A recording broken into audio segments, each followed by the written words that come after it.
Student, test quiz में आपका स्वागत है। आज कक्षा 11वीं का हम फलन देखते हैं। फलन एक प्रकार से एक नियम है जो दो समुच्चयों को जोड़ता है। समुच्चय आप पढ़ चुके हैं, समुच्चय का लेक्चर यहाँ अपलोड कर चुके हैं। समुच्चय क्या होता है कि डिफाइंड परिभाषित वस्तुओं का समूह को समुच्चय कहते हैं और दो समुच्चय एक दूसरे से कुछ न कुछ संबंध रखते हैं, उनके अवयवों के बीच में संबंध होता है और विशेष परिस्थिति में उसको फलन कहा जाता है। कि जैसे समुच्चय को हम वेन डायग्राम से यदि दर्शाते हैं ऐसे, और दोनों समुच्चय मान लीजिए पूर्णांक संख्याओं का है, 0, -1, -2 करते हुए इन्फिनिटी तक, 1, 2 प्लस इन्फिनिटी तक, 0, -1, -2, -3, इधर 1, 2, 3 ऐसे। अब क्या है कि जैसे मान लीजिए यहाँ से इसका रिलेशन मान लीजिए इससे, इसका रिलेशन इससे, इसका रिलेशन इससे, ऐसे करते जाएं तो ये एक विशेष प्रकार का एक नियम से के अंतर्गत है, जिसमें हम लिख सकते हैं इसके एलिमेंट को x और इसको fx या फिर y लिखें तो y = x + 2 ऐसे होगा। इसमें 2 जोड़ेंगे तो ये, इसमें 2 जोड़ेंगे तो ये, इसमें 2 जोड़ेंगे तो ये, ऐसे करके मिलते जाएगा। तो ये फलन कहलाता है। फलन का कंडीशन ये है कि इसका प्रत्येक एलिमेंट इसके एक अद्वितीय एलिमेंट से रिलेटेड होना चाहिए। जैसे कि मान लीजिए मैं यहाँ पर 0, 1, 2, 3 ये प्राकृत संख्या लेता हूँ और यहाँ पर पूर्णांक संख्याएं लेता हूँ, -1, -2, -3, 1, 2, 3 ऐसे। और यदि मैं जो एक संबंध में बनाता हूँ कि 1 का रिलेशन इससे है, इसका भी इससे भी है, और 2 का रिलेशन छोड़िए 4 का लेते हैं, 4 का 2 से है तो 4 का -2 से भी है, तो ये रूट का हो गया, y = ±√x। लेकिन ये संबंध नहीं है। इधर का एक एलिमेंट इधर के अद्वितीय एलिमेंट से रिलेटेड होना चाहिए और इसके सभी एलिमेंट होना चाहिए। जैसे ये छूट गए हैं 2 और 3, 0 का तो 0 आएगा, लेकिन ये क्या हो जाएगा, ये फलन नहीं है। फलन होने के लिए इधर के प्रत्येक एलिमेंट का कोई ना कोई इमेज होना चाहिए और अद्वितीय से होना चाहिए। इसी को यदि हम उल्टा कर दें, इसी को यदि हम रिलेशन यहाँ से ले लें, √1 ± √x करके है, रूट निकालते हैं तो होता है जैसे कि स्क्वायर का रिलेशन संबंध ले लेते हैं, इसको उल्टा कर देते हैं, 0, 1, 2, 3, -1, -2, -3, और इधर हम ले लेते हैं प्राकृत संख्या 0, 1, 2, 3, 4, 5, या इधर पूर्णांक भी ले सकते हैं। तो 1 का स्क्वायर 1, -1 का भी स्क्वायर 1, 2 का स्क्वायर 4, -2 का भी स्क्वायर 4 ऐसे। तो 0 का स्क्वायर 0, ऐसे करके सभी एलिमेंट का स्क्वायर निकलेगा, fx = x²। तो ये फलन है। इसका प्रत्येक एलिमेंट इसके अद्वितीय से, भले ही दो एक साथ रिलेटेड हैं, तो ये फलन है, ये फलन नहीं है। ऐसा करके फलन परिभाषित होता है। अभी शुरुआत में, फलन की शुरुआत में आपको कोई फलन दिया जाएगा, इस टाइप से कोई दिया जाएगा fx = उसमें किसी पर्टिकुलर वैल्यू पे उसका वैल्यू ज्ञात करना। इसको देखते हैं सबसे पहले कि फलन आपका परिभाषित है, क्वेश्चन दिया जाएगा, उसके विभिन्न मानों को ज्ञात करना। फलन के विभिन्न मानों को ज्ञात करने का क्वेश्चन देखते हैं। तो इसमें fx दिया जाएगा और fx की कुछ वैल्यू कहीं पर फाइंड किया जाएगा, वो करना होगा। ये मेथड हम देखते हैं।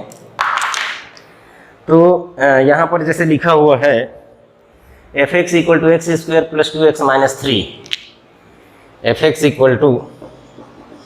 x² + 3x - 2, ऐसा कुछ लिखा है मान लीजिए।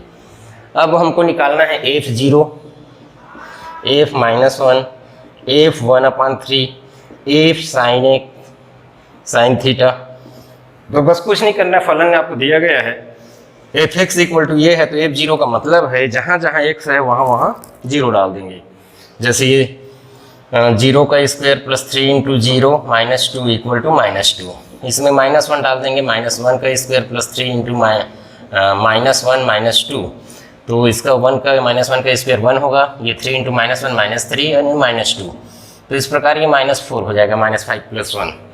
यदि 1/3 निकालना है तो 1/3 का स्क्वायर x की जगह रख दो, +3 × 1/3 -2, तो ये 1 हो गया, ये 1/9 हो गया, -2, तो ये -1 हो जाएगा, 1/9 -1, तो एलसीएम 9 आ जाएगा, 1 - 9 तो -8/9 ये इसकी वैल्यू होगी।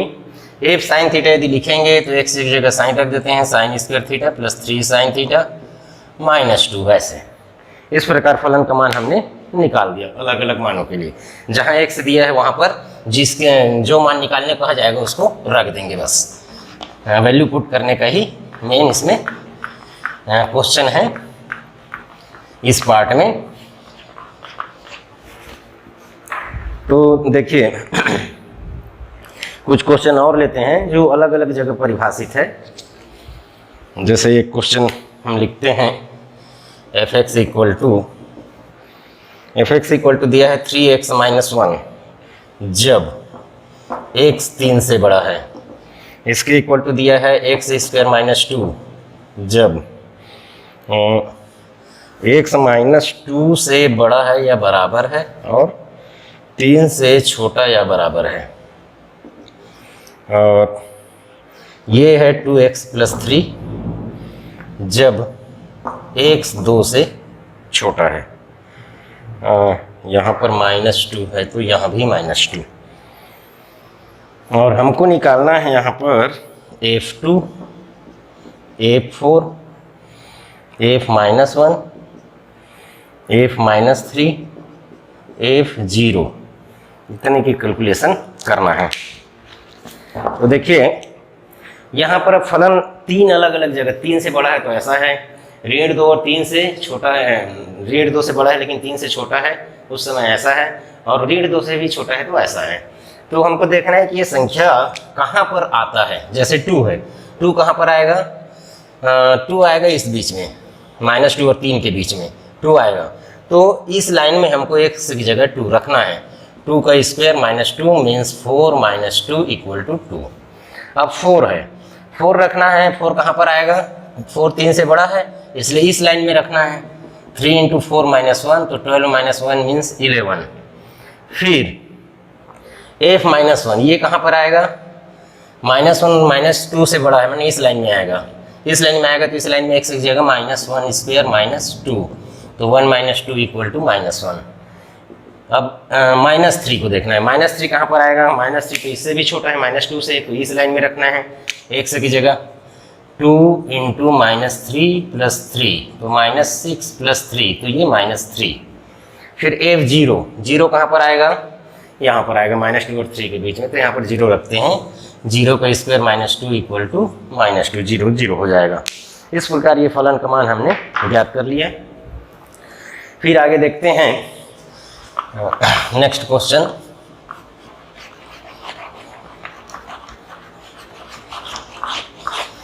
नेक्स्ट क्वेश्चन में क्या दिया है देखते हैं। ये है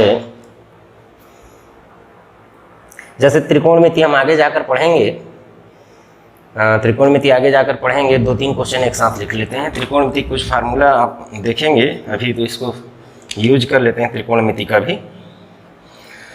जैसे f(x) = x² - 4x + 6 है तो f(x + 2) का मान निकालना है इस क्वेश्चन में। नेक्स्ट है f(x) = x/x - 1 है तो f sec² θ = cosec² θ प्रूव करना है। नेक्स्ट क्वेश्चन है f(x) = log x base e पर तो f(e(x) = fx + 1 प्रूव करना है। तो इतना को देख लेते हैं पहले। तो देखिए यहाँ पर क्या है, सिर्फ x की जगह x + 2 रखना है तो f(x + 2) = x + 2² - 4x + 2 + 6। तो ये a + b होल स्क्वायर का फार्मूला इसमें लगेगा, आप अच्छी तरह जानते होंगे। a + b होल स्क्वायर मतलब a² + 2ab 2 × x × 2 + b²। अब ये 4 का ब्रैकेट सॉल्व करेंगे तो -4x - 8 + 6। तो आगे ये हो गया x² + 4x + 4 - 4x और ये -2 हो जाएगा, -8 + 6। तो 4x से कट गया एक्स स्क्वायर, और ये 4 माइनस 2 एक्स स्क्वायर प्लस 2 इसकी वैल्यू आएगा। यहाँ पर ये प्रूफ करना है, हम इसमें आगे एक्स की जगह सेक स्क्वायर रख देते हैं, sec square theta upon sec square theta minus 1। तो सेक स्क्वायर थीटा माइनस 1 त्रिकोणमिति में पढ़ेंगे टेन स्क्वायर थीटा के इक्वल होता है, तो ये हो जाएगा sec square theta upon tan square theta. अब इसको साइन कॉस में बदल देते हैं, ये हो जाएगा 1 अपॉन कॉस स्क्वायर थीटा, और ये sine square theta upon cos square theta. ये सिर्फ 10th में पढ़े होंगे आप। तो दोनों के अपान में कॉस स्क्वायर है, कैंसिल हो जाएगा, इसके भी अपान में है, इसके भी अपान में है, ये हो जाएगा 1 अपान साइन स्क्वायर थीटा, तो ये हो गया कोसेक स्क्वायर थीटा। अब इस क्वेश्चन को देखते हैं, इसके लिए लॉग का फार्मूला मालूम होना चाहिए, लॉग सेम बेस पे होना चाहिए, a into B equal to log A plus log B होता है, बेस वही रहेगा, और log a upon B equal to log A minus log B होता है, एंड लॉग ई बेस ई पर किसी का भी उसी बेस पे लॉग लेंगे तो 1 होता है। वास्तव में ये लॉग नोटेशन है, घातांक नोटेशन का ही एक रूप है, जैसे 2 टू पावर 5 इक्वल टू 32, तो लॉग 32 बेस 2 पर इक्वल टू 5 ऐसा होता है। मतलब यहाँ जो होता है उसके पावर में इसको डालेंगे तो इसके इक्वल आना चाहिए, इस प्रकार का लॉग नोटेशन होता है। तो f x equal to log x base e दिया है, अब हमको एफ ई एक्स निकालना है, तो f e x equal to log e x base e. अब ये फार्मूला लग जाएगा, इन दोनों को मल्टीप्लाई है तो लॉग ई base e plus log x base e. अब अभी जैसे मैंने बताया कि उसी बेस पे किसी संख्या का उसी का लॉग लेंगे तो ये 1 आएगा, क्योंकि ये e to power 1 equal to e होता है, इसलिए जैसे यहाँ पर यदि हम कोई लिख लें log 10 बेस 10, तो ये 1 इसलिए होगा क्योंकि 10 टू पावर 1 इक्वल टू 10 होता है। और ये एफ एक्स जैसे दिख रहे हैं तो एफ एक्स है log x, तो इस प्रकार ये प्रूफ हो गया 1 प्लस एफ एक्स उसके इक्वल होगा करके। तो इस प्रकार ये फलन की वैल्यू ज्ञात करने वाला कुछ क्वेश्चन था, जिसमें हम उसके डायरेक्ट वैल्यू निकाल रहे हैं। अब हम देखते हैं इसमें फलन में आगे 2 समुच्चय मैंने बताया था, इसमें 2 समुच्चय होता है करके। 2 समुच्चय होता है तो पहले समुच्चय के अवयव और दूसरे समुच्चय के अवयव, जैसे ये ऐसा मैंने बताया था, इसमें मान लीजिए 1 2 3 4 है, इसमें है मान लीजिए A B C D E है, और 1 का रिलेशन इससे है, 2 का भी इससे है, 3 का इससे है, 4 का इससे है मान लो। तो ये एक फलन है कि इसका प्रत्येक एलिमेंट इसके किसी न किसी एक एलिमेंट से रिलेटेड है। तो इसके एलिमेंट को कहा जाता है प्रांत, डोमेन, और इसके एलिमेंट को कहा जाता है सहप्रांत, कोडोमेन। और ये पूरा एलिमेंट प्रांत कहलाएगा, इसका पूरा एलिमेंट सहप्रांत कहलाएगा। लेकिन इसके वो सब एलिमेंट का समुच्चय जो किसी का प्रतिबिंब है, इसको प्रतिबिंब कहा जाता है, इसका प्रतिबिंब ये, इसका प्रतिबिंब ऐसे, तो इसको परिसर कहा जाता है। जो पूरा का पूरा एलिमेंट कोडोमेन कहलाएगा, लेकिन सभी के सभी परिसर नहीं कहलाएंगे, जो रिलेटेड हैं वो परिसर कहलाएंगे। तो इस प्रकार हम कुछ क्वेश्चन देख लेते हैं, प्रांत और परिसर ज्ञात करने वाला क्वेश्चन।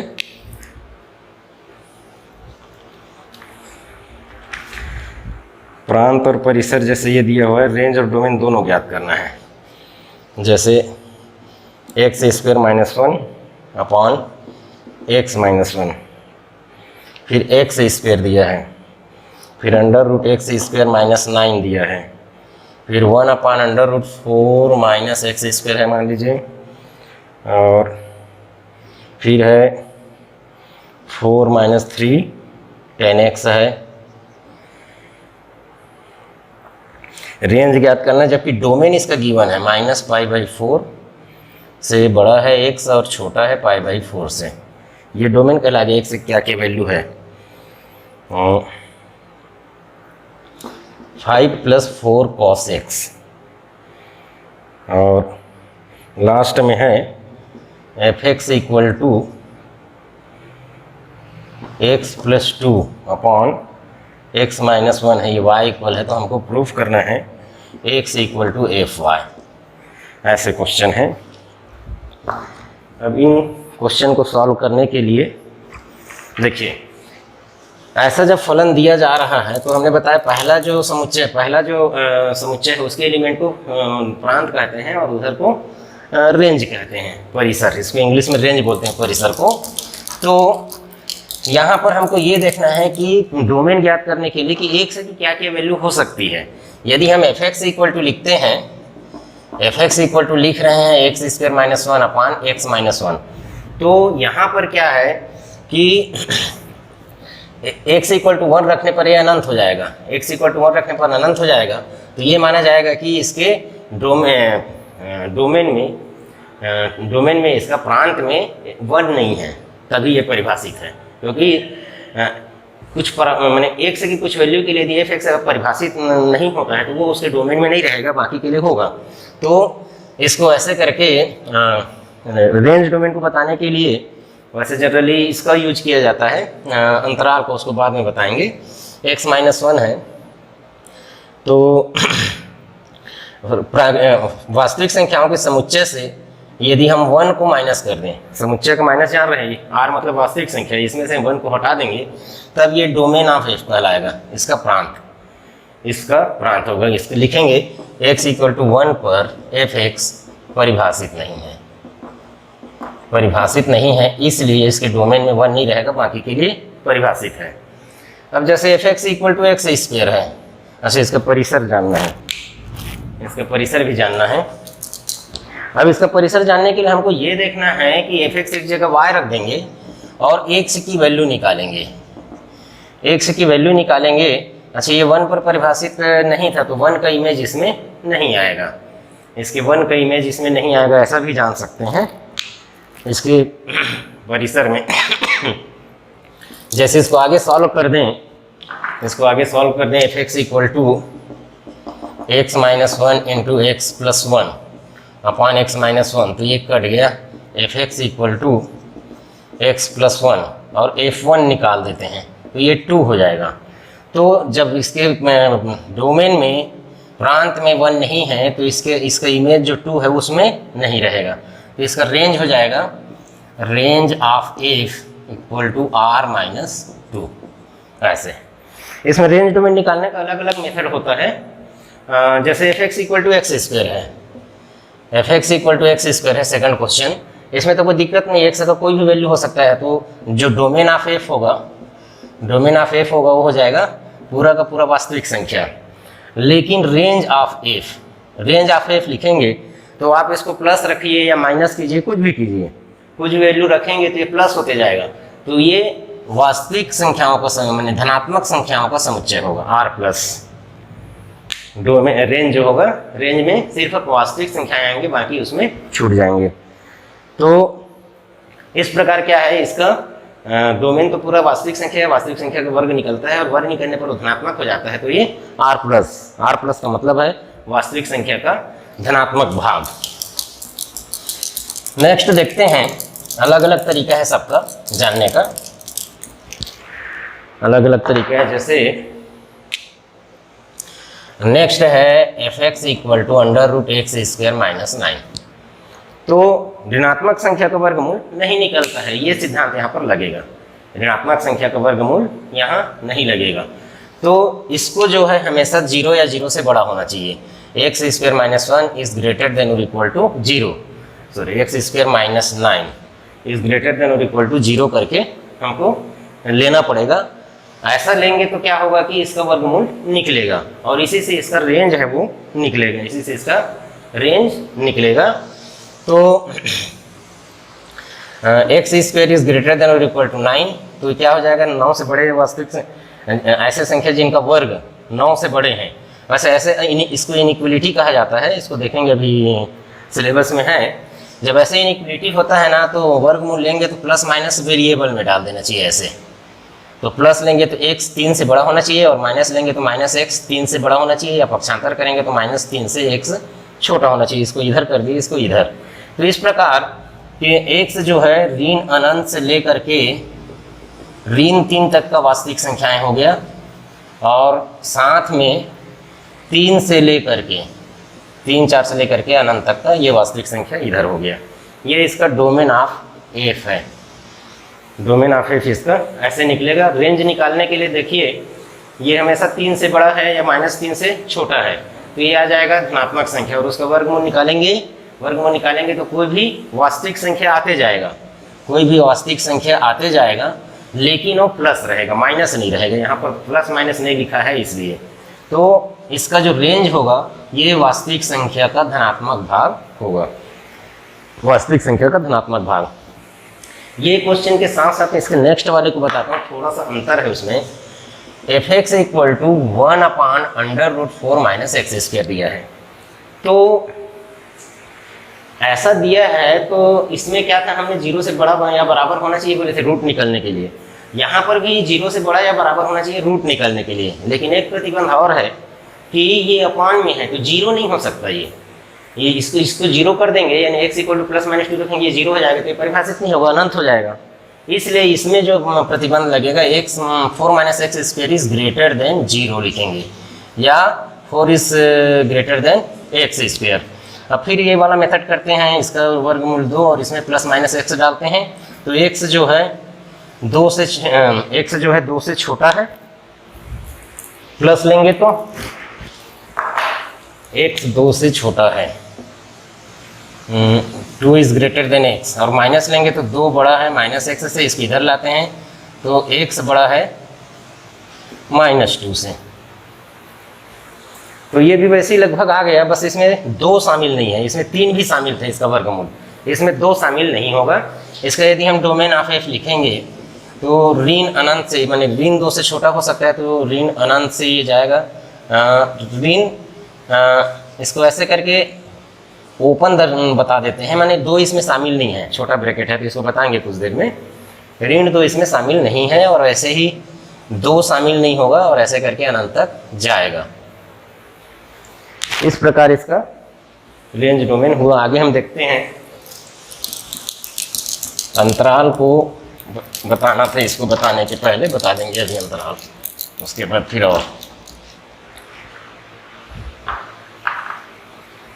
देखिए इसमें क्या है, 4 - 3 10x, तो इसका डोमेन दे दिया तो रेंज बस निकालना है। 4 - 3 10x f(x) = x की वैल्यू दे दिया है कि x जो है -π/4 से बड़ा या बराबर है और π/4 से छोटा है।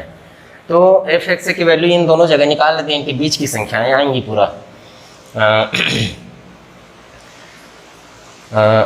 f -π/4 निकालते हैं तो 4 - 3 10 -π/4, तो 10 - θ -tan θ होता है, 4 + 10 π/4, तो ये 1 होता है, तो इससे 1 हो जाएगा।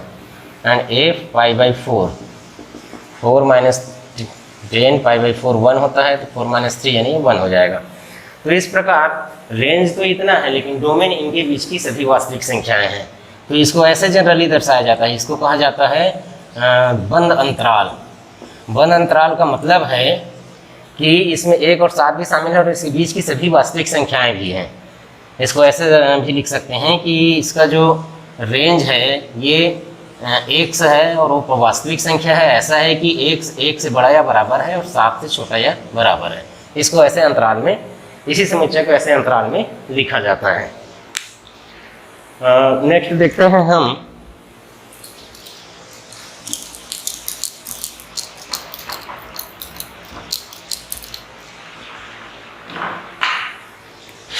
फोर 5 + 4 cos x दिया है, f(x) = 5 + 4 cos x। तो cos x आप जानते हैं कि या फिर त्रिकोणमिति जब अभी बताएंगे जस्ट इसके फलन के बाद, त्रिकोणमिति फलन, तो x की वैल्यू चाहे कितना भी बड़ा क्यों ना हो, साइन कॉस की वैल्यू निकलता है। भले ही सेक कोसेक टेन वगैरह का मान ना निकले, लेकिन साइन और कॉस की वैल्यू हमेशा निकलता है। तो इसका जो डोमेन होगा, ये डोमेन तो पूरा पूरा वास्तविक संख्याएं हो जाएंगी, कोई भी वास्तविक संख्या के लिए f(x) परिभाषित हो जाएगा। अब इसकी रेंज हम देखें तो cos x एंगल चाहे कितना भी बड़ा हो, जैसे कि cos 30 की वैल्यू √3/2 है, तो cos 150 की वैल्यू -1/√3/2 होता है। लेकिन 4th क्वाड्रेंट में जाएंगे तो 330 की वैल्यू फिर वही होता है, cos 30 की जो वैल्यू होता है cos 330 की वैल्यू वही होता है, तो ये रिपीट होते जाता है। cos की वैल्यू हमेशा अधिकतम -1 अधिकतम +1 हो सकता है और न्यूनतम -1 हो सकता है। उसी के आधार पर इसका ये fx या y किसके बराबर होगा वो उसका डोमेन होता है second element.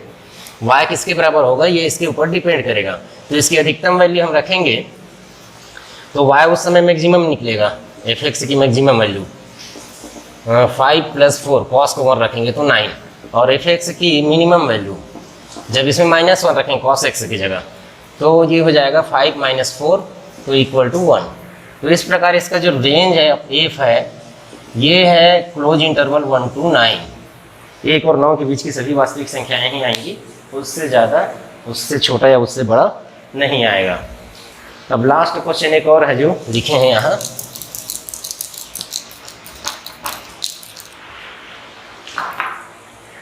y = fx = x + 2/x - 1 है। तो इसको क्रॉस मल्टीप्लाई कर देते हैं, y × x - 1 = x + 2 या x - y = x + 2। सभी x को एक तरफ ले आते हैं, इसको इधर इसको इधर, x - x = y + 2। तो x कॉमन ले लेते हैं तो ये y - 1 = y + 2, तो x इक्वल पक्षांतर करेंगे तो इधर चला जाएगा y + 2/y - 1।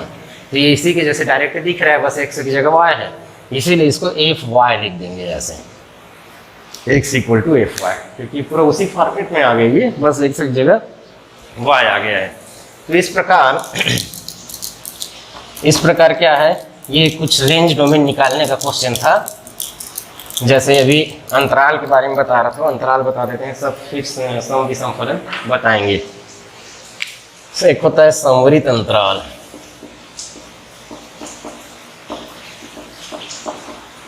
संवरित अंतराल मतलब इसको ऐसे करके कैपिटल ब्रैकेट में लिखते हैं। इसका मतलब होता है वो सभी वास्तविक संख्याएं जो a से बड़ा है लेकिन b से छोटा है और साथ में बराबर ही हैं।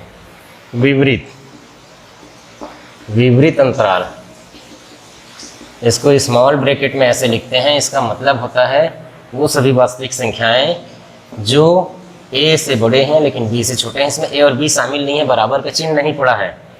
समवृत्त विपरीत अंतराल, तो एक तरफ से समवृत्त और एक तरफ से विपरीत, छोटा ब्रैकेट एक तरफ कैपिटल ब्रैकेट।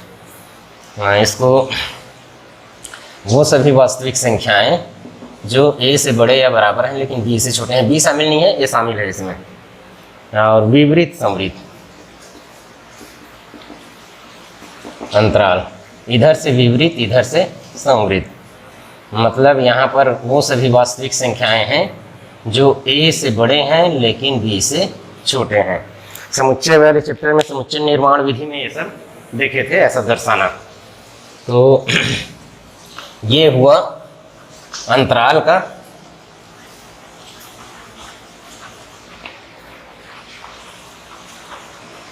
अब हम देखते हैं समफलन एवं विषम फलन। समफलन वो फलन होता है जिसमें x को -x से प्रतिस्थापित करने पर पुनः फलन प्राप्त हो जाए। उदाहरण के तौर पे यदि fx = x² + 2 है तो f -x निकालेंगे तो -x² + 2 स्क्वायर करेंगे तो x² हो जाएगा, माइनस का प्लस हो जाएगा। तो ये fx के इक्वल है, इसीलिए ये समफलन है। इसी प्रकार ट्रिग्नोमेट्री में जैसे cos है, fx = यदि cos x लेते हैं तो f - x cos -x होगा, cos - cos ही होता है, तो ये भी समफलन है। फिर है विषम फलन। विषम फलन वो होता है जिसमें x को -x से प्रतिस्थापित करने पर फलन वही रूप में रहे लेकिन उसमें माइनस का मल्टीप्लाई हो जाए, तब उसको विषम फलन कहते हैं। उदाहरण के तौर पे यदि fx = sin x + x³ + x ऐसा है तो यहाँ पर हम क्या करते हैं, x को -x से प्रतिस्थापित करेंगे तो sin -x और प्लस -x³ + -x, तो sin -θ - sin θ होता है। -1 का त्रिघात करेंगे तो माइनस आएगा और ये एक बार है तो ऐसे आएगा, तब में से माइनस साइन कॉमन ले लेते हैं तो sine x plus x cube plus x equal to minus F x, ऐसे प्राप्त होगा। तो ये विषम फलन है। इसी प्रकार कुछ क्वेश्चन देख लेते हैं समफलन विषम फलन का। समफलन विषम फलन पर आधारित कुछ क्वेश्चन देखते हैं।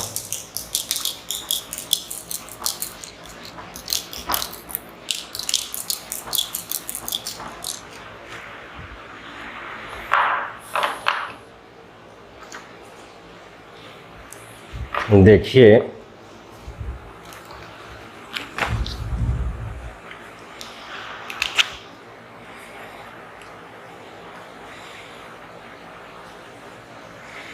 F x equal to x square plus 2x sine x plus 3, और दूसरा दिया हुआ है, ये पहला है, ये दूसरा F x equal to x cube minus 3x cos x plus 5x। तो इसको समफलन सिद्ध करना है और इसको विषम फलन सिद्ध करना है। एक को समफलन, एक को विषम फलन सिद्ध करना है। तो देखिए क्या होगा। पहले वाले में हम x की जगह माइनस एक्स रखते हैं। पहले वाले में x की जगह माइनस एक्स रखेंगे तो माइनस एक्स का square plus 2 into minus x sine minus x plus 3, तो माइनस का स्क्वायर प्लस हो जाएगा x square, sine minus theta minus sine theta होता है, तो इसका जो माइनस आएगा इसके माइनस से मल्टीप्लाई हो जाएगा, ये हो जाएगा प्लस 3। तो ये पुनः एफ एक्स के इक्वल है, इसीलिए ये समफलन है। दूसरा वाला में देखते हैं एफ माइनस एक्स, तो माइनस एक्स का cube minus 3 into minus x cos minus x and plus 5 minus x. तो यहाँ पर -1 का त्रिघात करेंगे तो माइनस एक्स क्यूब आएगा। यहाँ पर ये माइनस एक्स और ये माइनस मल्टीप्लाई होगा तो प्लस हो जाएगा। कॉस माइनस थीटा तो प्लस कॉस थीटा होता है, तो इसका चिन्ह तो प्लस ही रहेगा। इन दोनों माइनस करेंगे प्लस 3x कॉस एक्स हो जाएगा माइनस 5x। अब माइनस साइन कॉमन लेंगे तो x cube minus 3x cos x plus 5 minus common ले लिए हैं, तो ये प्लस हो गया, ये माइनस हो गया और ये फिर से प्लस हो गया। तो ये पूरा ये दिखने लगा एफ एक्स जैसे, ये माइनस एफ एक्स है, इसीलिए विषम फलन है। इस प्रकार समफलन और विषम फलन का एग्जाम्पल हुआ। आगे हम देखते हैं फलनों का ग्राफ बनाना। अब फलन का एग्जाम्पल वैसे हम नहीं दिए थे, इसीलिए नहीं दिए थे कि ग्राफ के साथ उसको देखते जाएंगे। ग्राफ के साथ उसको देखते जाएंगे तो ज़्यादा अच्छे समझ में आएगा। फलनों का ग्राफ,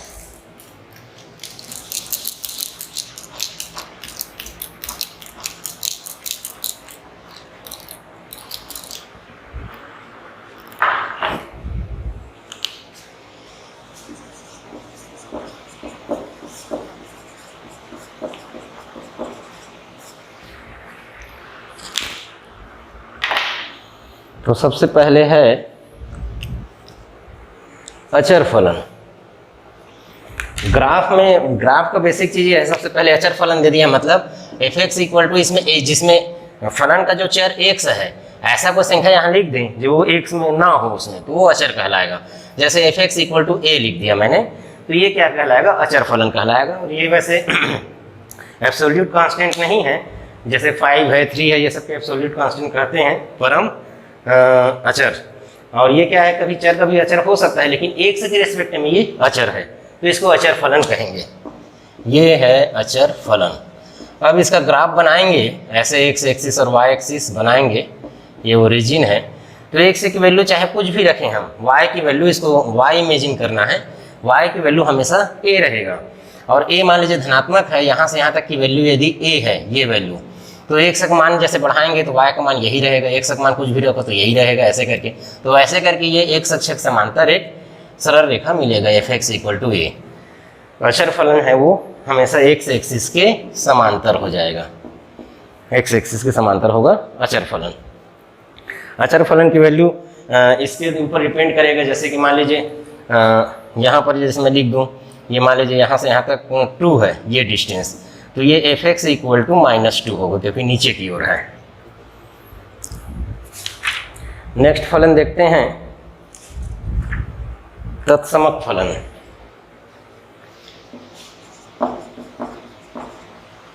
तत्समक फलन,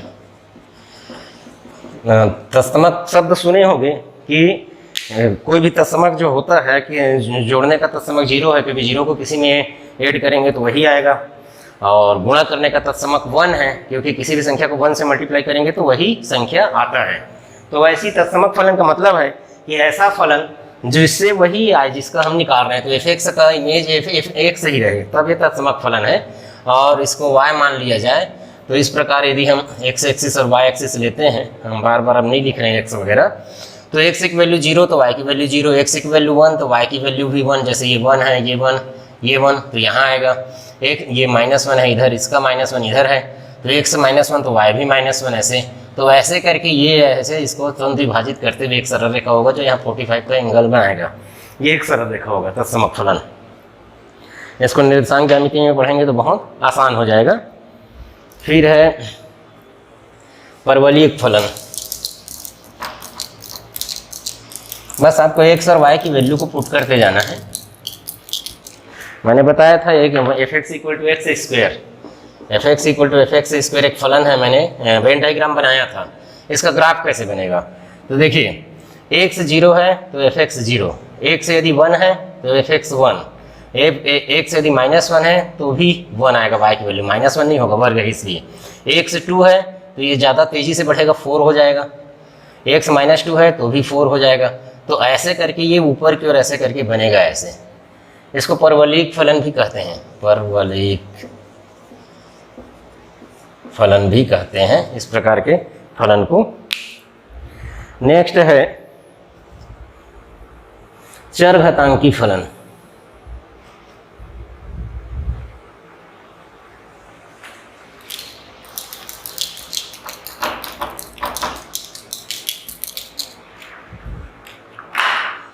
चौथा चरघातांकी फलन।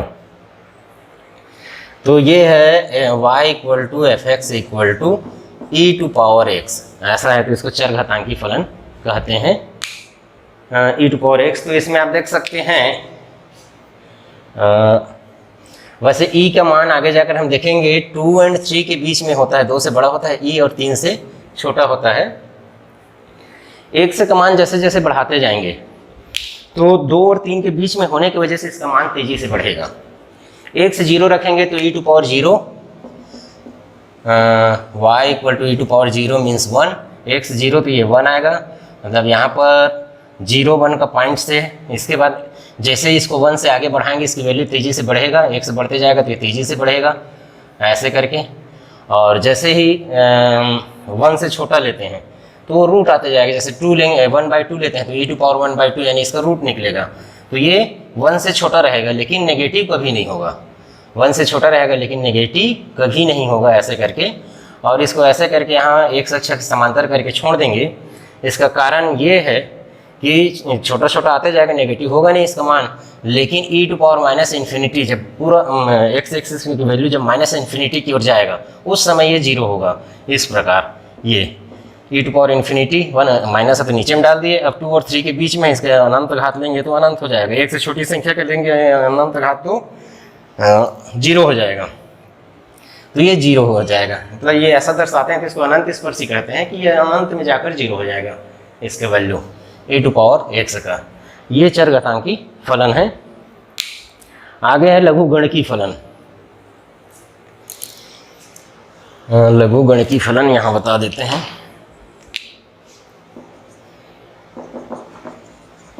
लघुगणकीय फलन y equal to F x equal to log x base e. तो इसको देखिए ये क्या होगा, लॉग आप छोटे क्लासों में 9th वगैरह में लॉग वगैरह पढ़े होंगे। अभी कुछ देर पहले मैंने बताया कि लॉग जो है कि क्योंकि किसी भी संख्या का घात करेंगे तो वो ऋणात्मक कभी नहीं आता है। तो ऋणात्मक संख्या का, इसी को मैंने लिखा था log 32 बेस 2 इक्वल टू 5। तो कोई यदि ऋणात्मक संख्या है उसका लॉग परिभाषित नहीं होगा। लॉग परिभाषित नहीं होगा मतलब इस अक्ष के इधर इस ग्राफ का कोई भी भाग नहीं होगा। इस अक्ष के इधर कोई भी भाग नहीं होगा। जब x 0 होगा, x 0 होगा उस समय मैंने ऐसा कौन सी संख्या है, मैंने e की घात कौन सा लेंगे कि x 0 हो जाए। तो x की वैल्यू जब 1 से छोटा होगा, जैसे कि ये 1 है, 2 है, x इक्वल टू 1 तो e टू पावर 0 हो जाएगा। देखिए x इक्वल टू 1 हम रखते हैं तो log 1 किसी भी बेस पर वो 0 हो जाता है। तो यहाँ पर ग्राफ होगा, जैसे जैसे x का मान बढ़ाते जाएंगे वैसे वैसे उसकी वैल्यू बढ़ते जाएगा। जैसे कि ये है x की वैल्यू, इसके वैल्यू बढ़ाते जाएंगे तो ये वैल्यू भी बढ़ेगा। जैसे इसको 64 लिख दें तो यहाँ 6 से लिखना पड़ेगा, तब तो आएगा 2 टू पावर 6 इक्वल 64। यदि इसका मान और आगे बढ़ाते हैं 128 लिखेंगे तो ये वैल्यू भी बढ़ेगा। तो जैसे जैसे x को बढ़ाते जाएंगे log x की वैल्यू या y की वैल्यू बढ़ते जाएगा। और 1 पर क्या हो जाएगा, e टू पावर 0 1 होता है इसीलिए 1 पे 0 हो जाएगा। ऐसे करके ग्राफ आएगा और जैसे ही 1 से कम होगा तो इसकी वैल्यू कम होते जाएगा ऐसे करके। और ऋणात्मक संख्या पर परिभाषित नहीं है इसलिए ऐसे करके ये इधर चला जाएगा, इस y अक्ष के इधर नहीं आएगा। लॉग जो है आप निकाले होंगे तो 1 से छोटी संख्या जो होता है, जैसे log 0.023 यदि निकालेंगे तो ये माइनस में आता है। तो y की वैल्यू माइनस हो सकता है लेकिन x की वैल्यू माइनस नहीं हो सकता, x की वैल्यू माइनस नहीं हो सकता। अगला है मापांक फलन।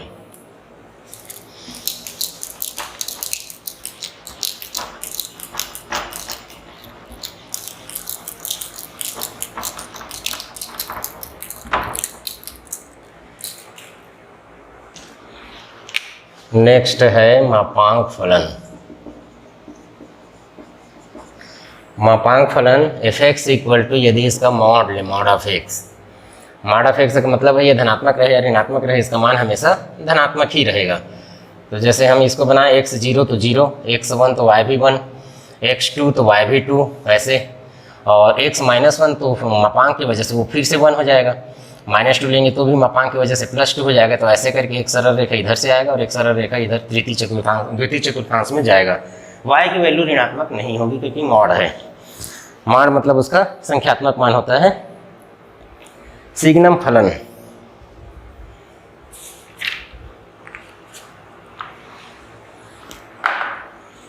एक है सिग्नम फलन।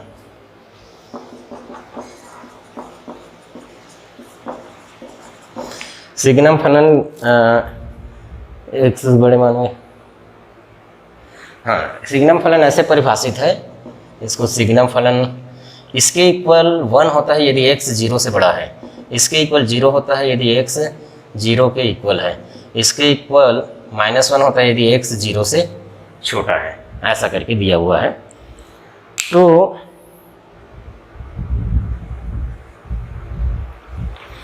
इसका ग्राफ बनाने के लिए 0 से बड़े मान 0 से छोटे मान हम देख लेते हैं। ये जैसे ये है, ये f(x) या y की वैल्यू यहाँ 1 है, यहाँ -1 है। x जब धनात्मक है यानी 0 से बड़ा है उस समय f(x) का मान कांस्टेंट 1 हो जाएगा, मतलब 1 से बढ़ाते जाएंगे लेकिन y का मान कांस्टेंट 1 रहेगा। 0 से छोटे मान के लिए क्या हो जाएगा, -1 कांस्टेंट रहेगा, तो इधर आएगा एक सरल रेखा। ये इसका ग्राफ होगा। आगे देखते हैं महत्तम पूर्णांक फलन।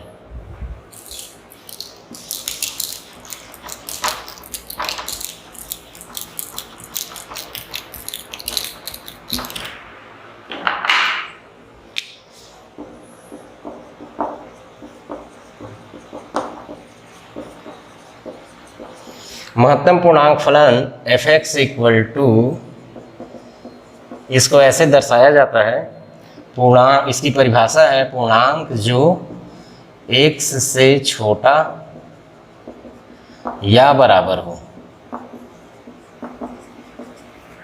माने इसका महत्तम पूर्णांक फलन का मतलब है कि x से छोटा या उससे उसके बराबर पूर्णांक। उदाहरण के तौर पे 2 का महत्तम पूर्णांक मान 2 रहेगा, जैसे 2.1 रहेगा तो भी 2 रहेगा, इससे छोटा पूर्णांक, इससे इसके बराबर। यदि ये पूर्णांक है तो पूर्णांक आएगा, यदि भिन्नात्मक है तो उसका पूर्णांक वाला भाग आएगा, यदि ऋणात्मक है तो अलग हो जाएगा। जैसे -1.5 है तो इससे छोटा पूर्णांक -2 है, ऐसे ये इसकी वैल्यू होता है।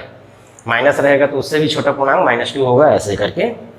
इसका ग्राफ के बारे में देखते हैं। 0 है तब तो 0 होगा, और जैसे ही 0 से बड़ा करेंगे हम x को 0.1 तो भी 0 रहेगा, 0.2 तो भी 0 रहेगा।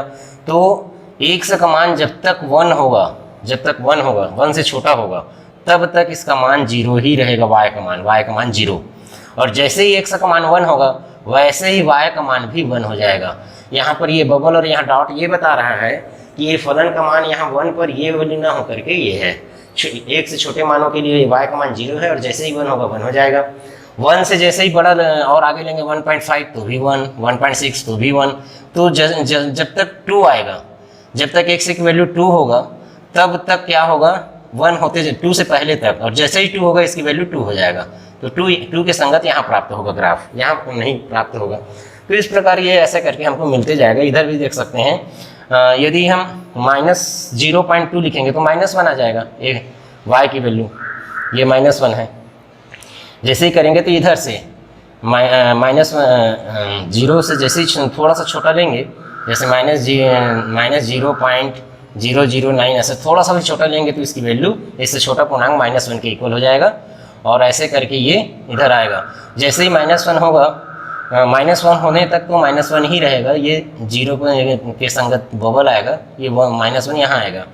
उसके बाद जैसे -1 से और छोटा हुआ, जैसे -1.5 वहाँ लिखा हूँ तो -2 होते जाएगा। तो फिर -2 होते जाएगा तो यहाँ इसकी वैल्यू आ जाएगा, ऐसे करके 1 के संगत यहाँ रहेगा, और फिर ऐसे करके 2 के संगत यहाँ रहेगा।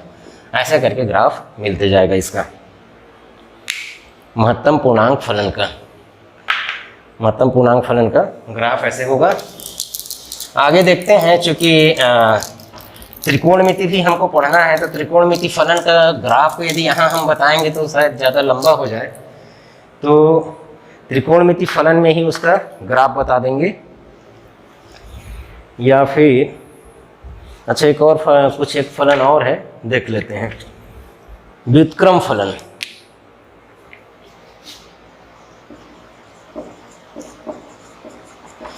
व्युत्क्रम फलन है तो अपान में आएगा, f(x) = 1/x। इसका ग्राफ बनाएंगे तो जैसे जैसे x बढ़ते जाएगा वैसे वैसे y की वैल्यू कम होते जाएगा।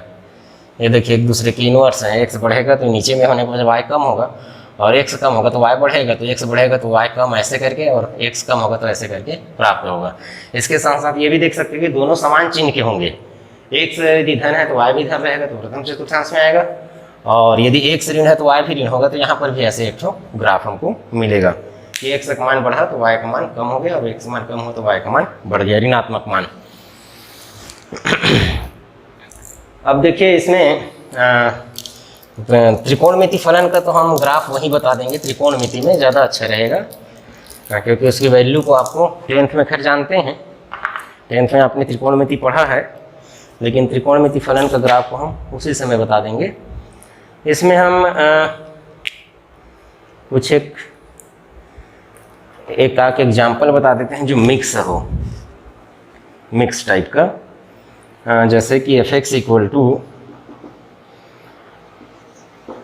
-x है जब x 0 से छोटा है, ये x है जब 0 से बड़ा या बराबर है x, और 1 से छोटा या बराबर है, और ये है 2 - x जब x 1 से छोटा है, ऐसा दिया हुआ है।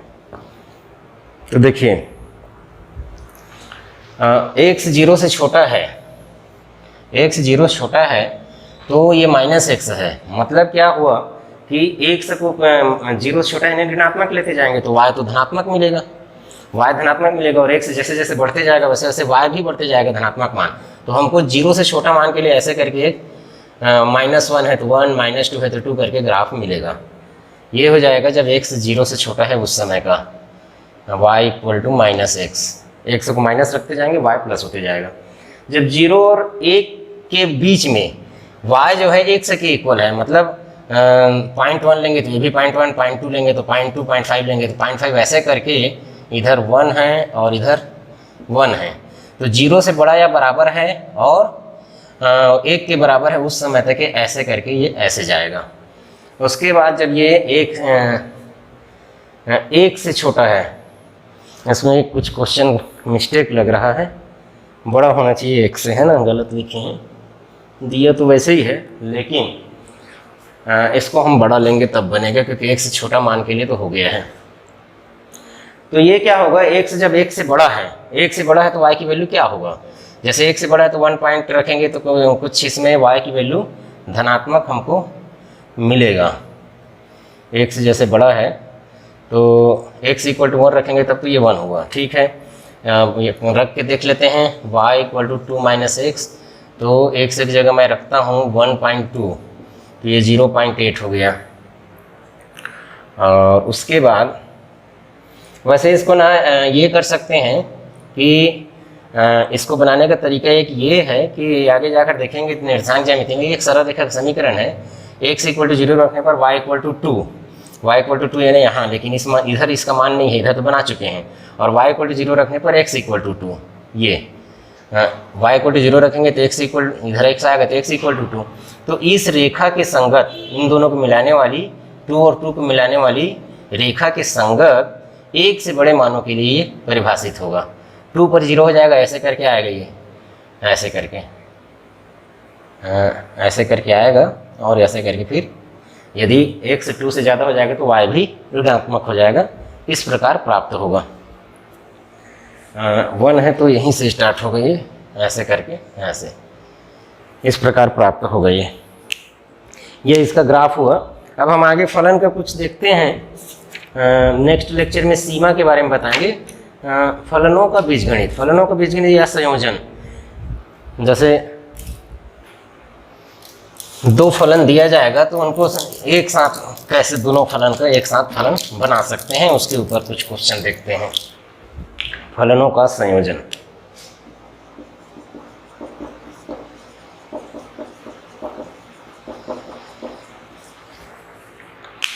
फलनों का संयोजन में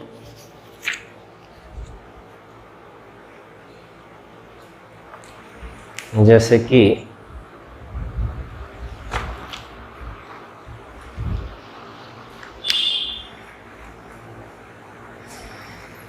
डायरेक्ट क्वेश्चन ही देखते हैं, ज़्यादा अच्छा है। F x equal to given है एक फलन 3x upon x minus 1 and 5x, इसको 5 पढ़ते हैं। अच्छा, उसमें रिक्त समुच्चय में सुने होंगे x अपान x माइनस 3, तो हमको प्रूफ करना है f of 5x equal to 5 of fx, तो इसको संयोजन कहा जाता है। दो फलन का कैलकुलेशन एक साथ कर रहे हैं तो इसको संयोजन कहा जाता है। तो इसमें क्या है देखिए, जैसे LHS का हम करते हैं कैलकुलेशन, तो 5x की जगह इसकी परिभाषा रख देते हैं, 5x ऐसा है तो यहाँ आ जाएगा f, और 5x की जगह x अपान x माइनस 3 रख दिए। अब फिर f का जब परिभाषा लगाएंगे तो f(x) में जहाँ जहाँ x है वहाँ वहाँ ये पूरे को रखना पड़ेगा, x अपान x माइनस 3 को, तो 3x अपान x माइनस 3 अपान x अपान x माइनस 3 माइनस 1। अब इसका कैलकुलेशन करते हैं तो ये 3x अपान x माइनस 3 हो गया, इसका एलसीएम ले लेते हैं x माइनस 3, तो x माइनस 3 ऐसे करके आएगा, -1 में इसका मल्टीप्लाई होगा तो दोनों के अपान में x माइनस 3 है, कैंसिल हो जाएगा। 3x upon x minus x plus 3 bracket solve करेंगे तो x कट गया, 3x upon 3 equal to x आ गया, मतलब ये दोनों मिल करके तत्समक फलन बना दिए। अब इसको करते हैं RHS को, फाई ऑफ fx, तो फाई ऑफ fx की वैल्यू है 3x अपान x माइनस 1। अब फाई का लगाएंगे तो जहाँ जहाँ x है वहाँ ये पूरा लिखना पड़ेगा, 3x अपान x माइनस 1 अपान 3x upon x minus 1 minus 3, तो ये 3x अपान x माइनस 1 हो गया। यहाँ एलसीएम लेंगे x माइनस 1, तो 3x माइनस 3 x माइनस 1, दोनों के अपान में x माइनस 1 कट जाएगा, 3x अपान 3x माइनस 3x प्लस 3, तो 3x तो 3x कट जाएगा, तो 3x upon 3 equal to x आ गया, तो दोनों इक्वल हो गया, दोनों को हमने इक्वल प्रूफ कर दिया। इसको कहा जाता है फलनों का संयोजन। जैसे कि एक फलन का उसी फलन में कुछ और एक एग्जाम्पल लेते हैं संयोजन का।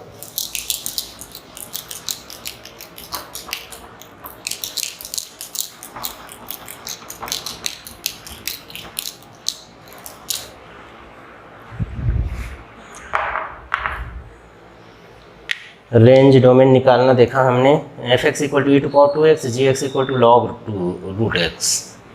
F x equal to E to power 2x and g x equal to log base ई पर रूट एक्स है।